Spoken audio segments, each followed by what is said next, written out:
Okay, तो नए high पर मार्केट और एक इंडिकेशंस थे सुबह कि आज हम नए हाई पर खुलेंगे और मार्केट ने ड्यूली उसको रिस्पेक्ट किया और उसके बाद कहीं भी प्रॉफिट टेकिंग नहीं, बल्कि मार्केट अब एक के बाद एक नए रिकॉर्ड हाइज लगातार जड़ती हुई। और इनफैक्ट अब बड़ा सवाल यही है कि आगे नए हाइज पर आपकी स्ट्रैटेजी क्या हो, क्योंकि मार्केट टिका वहाँ पर और वहाँ से आगे ही बढ़ा।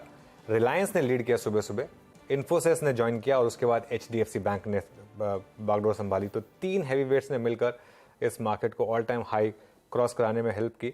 निफ्टी के मुकाबले आज थोड़ी ब्रॉडर मार्केट में कमजोरी रही है, कमजोरी मतलब अंडर परफॉर्मेंस रही है, लेकिन निफ्टी का दिन आज का दिन रादर निफ्टी के लिए बहुत ही शानदार। और अब हम 19,000 क्रॉस कर रहे हैं और 20,000 की तैयारी शुरू हो चुकी है। और हर्षदा, इसी साल आप 20,000 पे देखेंगे, ये मान के चलिए आप, क्योंकि मार्केट में कहीं भी कोई भी टायर्डनेस के साइन नहीं।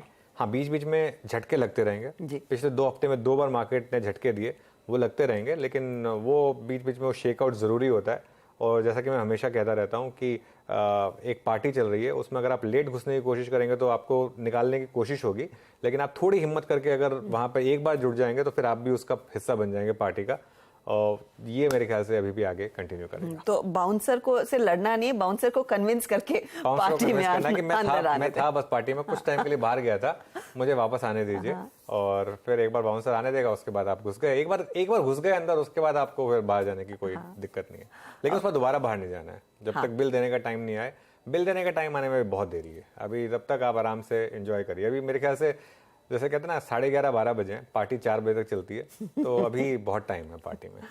और एक्चुअली आपको इत्तेफाक से आज देखिए, आज के दिन ही होना था, इसीलिए वो कल आज की छुट्टी कल तक हुई और कल ऑफ कोर्स हम छुट्टी पर रहेंगे। और लगातार पिछले 2-3 हफ्तों से लोग यही कह रहे थे कि इस एक्सपायरी के बाद पक्का से हम ऑल टाइम हाई पर आ जाएंगे, तो एक्सपायरी के दिन ही वो डंका बज गया है 19,000 का।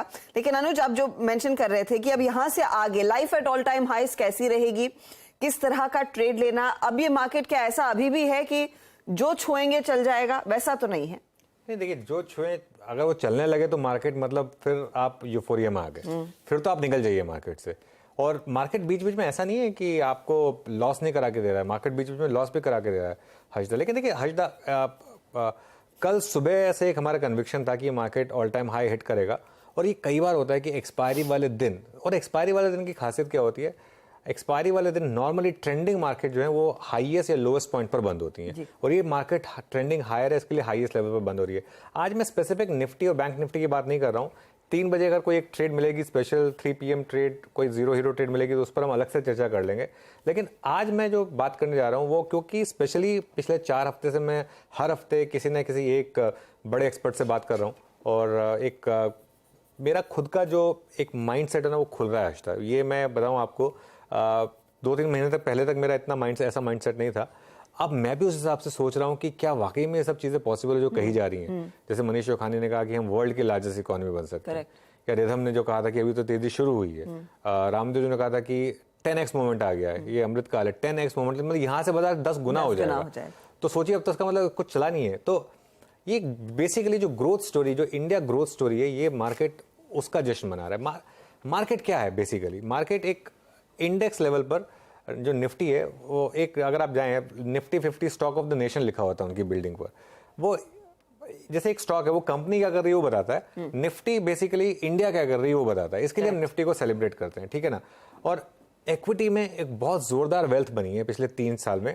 और मुझे जिस चीज की सबसे ज्यादा खुशी है, मैं 20 साल से मार्केट को ट्रैक कर रहा हूं, मुझे जब ये घरेलू पैसा आना शुरू हुआ था मुझे डर लगता था, और मेरा व्यू उस समय ये था कि ये जो पैसा आ रहा है ये आ तो रहा है, लेकिन ये निकल जाएगा और एक भी करेक्शन आएगी तो झेल नहीं पाएगा। एक्चुअली ये वाला पैसा जो है वो सबसे ज्यादा स्ट्रांग रहा है, जो घरेलू पैसा है वो सबसे ज्यादा उसके दम पर मार्केट दौड़ा है। FIIs ने एक्चुअली तब बेल आउट किया जब मार्केट को पैसे की सबसे ज्यादा जरूरत थी, ठीक है, और वो बेच के गए। FIIs ने बेचा 16,000 पर, 15,000 पर, इन लेवल पर बेचा, उस लेवल पर पूरा रिटेल ने इसको खरीदा। और आज देखिए FIIs वापस आ रहे हैं, 2,000 करोड़ 2,500 करोड़ रोज ले रहे हैं ऑल टाइम हाई पर। अब रिटेल को कुछ करने की जरूरत नहीं है, अब तो वो जो बैठे हुए हैं अपने स्टॉक्स पर उसे बैठे रहे। और एक बहुत अच्छी चीज हुई इस रैली में, पिछली रैली में मिड कैप्स नहीं चले थे, इस बार की रैली में पहले मिड कैप्स चले, उसके बाद लार्ज कैप चले। और मिड कैप इंडेक्स तो रोज नया हाई बना रहा है, मिड कैप इंडेक्स 10 दिन से नया हाई बना रहा था, स्मॉल कैप इंडेक्स में रह गया नया हाई, वो भी बनेगा।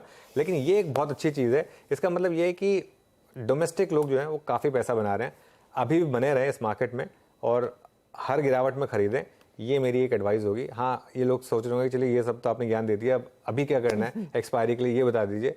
तो एक्सपायरी के लिए क्या करना है आपको, 2:40 या 2:50 पर एक मेरे ख्याल से एक अप्रोच लेंगे मार्केट में।